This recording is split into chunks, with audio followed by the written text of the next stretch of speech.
اعوذ باللہ من الشیطان الرجیم بسم اللہ الرحمن الرحیم وَلَهُ مَن فِي السَّمَاوَاتِ وَالْأَرْضِ وَمَنْ عِندَهُ لَا يَسْتَكْبِرُونَ عَنْ عِبَادَتِهِ وَلَا يَسْتَحْسِرُونَ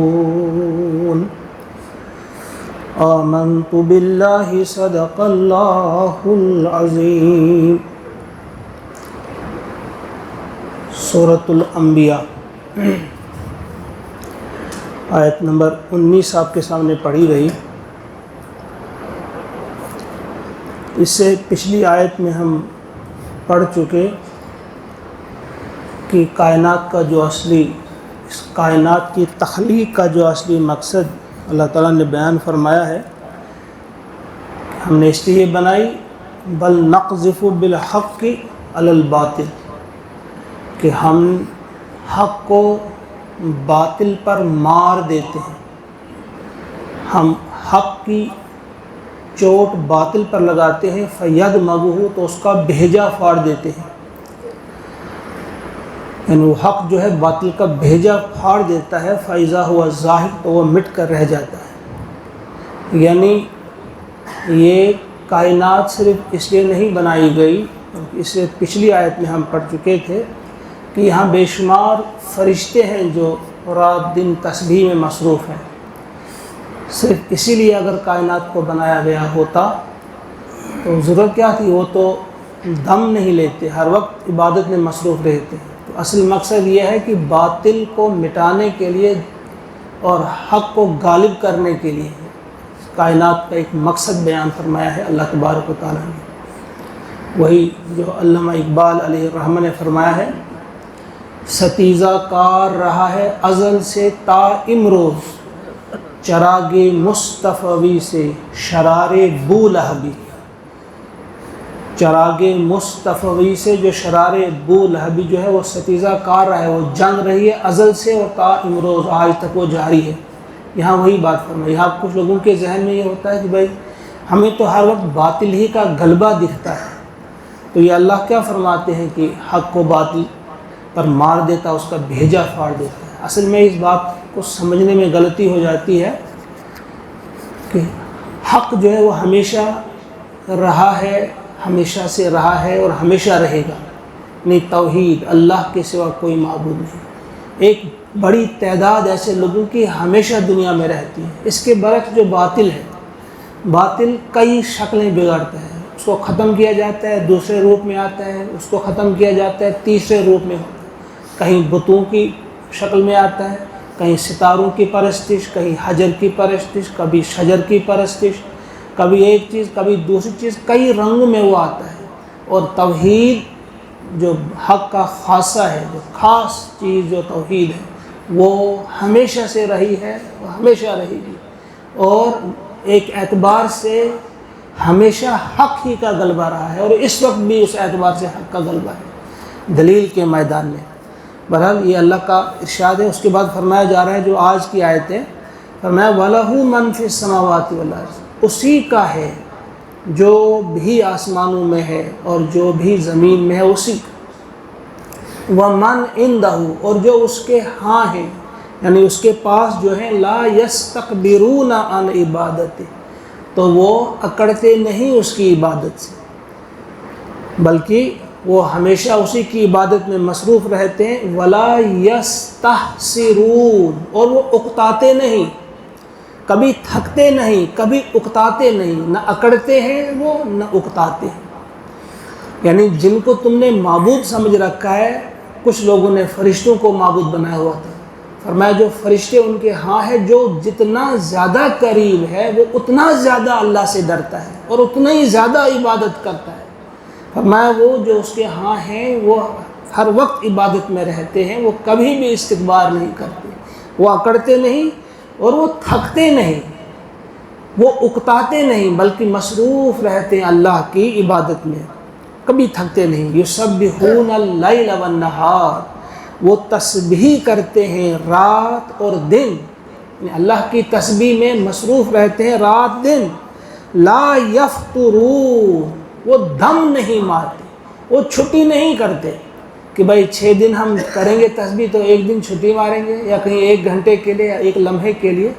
کچھ مفسرین نے لکھا ہے کہ جس طرح ہم کئی کام کرتے رہتے ہیں لیکن سانس بھی لیتے رہتے ہیں، ہمیں سانس روکنے کی ضرورت نہیں پڑتی۔ اگر ہمیں بات کرنی ہو یا ہمیں کوئی بھی کام کرنا ہو، ہم سانس لیتے رہتے ہیں مسلسل۔ اسی طرح سے فرشتوں کا حال ہے، جو کام ان کو سونپا گیا ہے وہ کام بھی کرتے ہیں، لیکن تسبیح بھی کبھی وہ روکتے نہیں، ہر وقت تسبیح کرتے رہتے ہیں۔ گویا اگر صرف اسی لیے انسانوں کو پیدا کیا کرنا ہوتا کہ وہ تسبیح بیان کرتے رہیں گے، پھر کیا ضرورت تھی؟ فرشتے تو تھے ان ملینز ٹریلینز، ان کی کتنی تعدادیں ہم بیان ہی نہیں کر سکتے، وہ تو لگے تھے۔ تو باطل کو مٹانے کے لیے اور حق کو غالب کرنے کے لیے یہ جو دنیا ہے، اور اس سے پہلے والی آیت میں آپ نے پڑھا تھا وَمَا خَلَقْنَا السَّمَاءَ وَالْأَرْضَ وَمَا بَيْنَهُمَا لَاعِبِينَ، ہم نے آسمان، زمین اور جو کچھ اس کے بیچ میں ہے کھیل کے طور پہ نہیں بنایا، اور دوسری جگہ باطلا، اس کو فضول نہیں بنایا، بلکہ اس کو اس لیے بنایا جو آگے والی آیت پھر آ گئی، تاکہ حق کو باطل پر ہم مار دیں۔ ام اتخذوا آلہہ، کیا انہوں نے بنا لیے ہیں اور بھی معبود، من الارض، ام اتخذوا آلہۃ من الارض، زمین سے اور بھی معبود انہوں نے بنا لیے ہیں، ہم ینشرون، ایسے معبود جو من الارض ہم ینشرون، جو زمین سے اٹھا کھڑا کریں گے مردوں کو۔ یعنی اب ایک اور سوال ان کے سامنے رکھا گیا، یہاں سے ہم شروع ہو رہے ہیں پھر توحید کا بیان۔ فرمایا جا رہا ہے کہ جب ہم ان کو عذاب سے ہلاک کر دیتے ہیں، جب انہیں ہم موت کے گھاٹ اتار دیتے ہیں، تو کیا مرنے کے بعد یہ ان کو زمین سے پھر اٹھا کھڑا کریں گے؟ کیا کھڑا کر سکتے ہیں؟ ان کو زندہ کر سکتے ہیں؟ ایک مطلب اس کا لکھا ہے مفسرین نے، اور ایک اور بیان کیا جاتا ہے کہ جتنی بھی بے جان چیزیں دنیا میں ہیں، کیا ان میں یہ جان ڈال سکتے ہیں؟ کوئی جاندار ان سے بنا سکتے ہیں کسی قسم کی مخلوق؟ اگر ایسا کر سکتے ہیں چلو جی، پھر مانیں گے ہم اور بھی الہ ہو سکتے ہیں، اور بھی خدا ہو سکتے ہیں۔ تو جو یہ کام نہ کر سکے وہ خدا ہو ہی نہیں سکتا، اس کی عبادت کی ہی نہیں جا سکتی۔ تو یہ ایک اور سوال ہے ان کے پاس، ذرا سوچو، اپنے دماغ لڑاؤ، ذرا غور و فکر کرو کہ معبود ایسا ہونا چاہیے جو پیدا کر سکے، جان ڈال سکے۔ ایسا نہیں ہے، ایسا نہیں ہو سکتا۔ لو کان فیہما آلہہ، اب ایک اور مثال دی جا رہی ہے، بڑی اہم مثال ہے یہ۔ لو، اگر، کانا ہوتے، فیہما، ان دو میں، زمین اور آسمان میں، آلہہ، اور بھی معبود،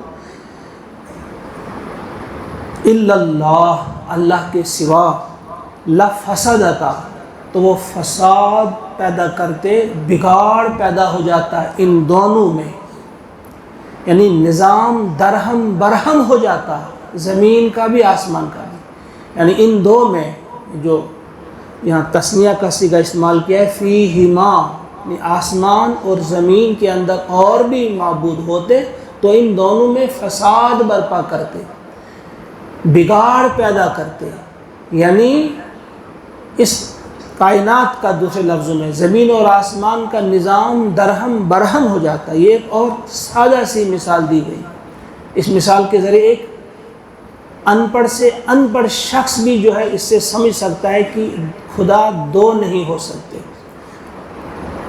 ایک میان میں دو تلواریں نہیں رہ سکتی، ایک ملک کے دو بادشاہ نہیں ہو سکتے، دو حکمران نہیں ہو سکتے۔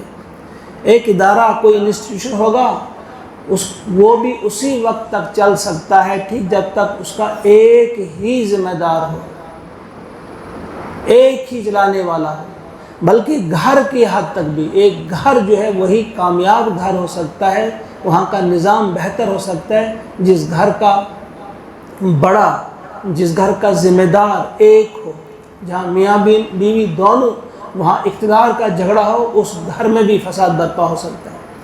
تو ایک سادہ سی مثال کے ذریعے اللہ تعالیٰ نے سمجھایا ہے ہم کو کہ دیکھو، اگر ان میں، زمین اور آسمان میں دو خدا ہوتے،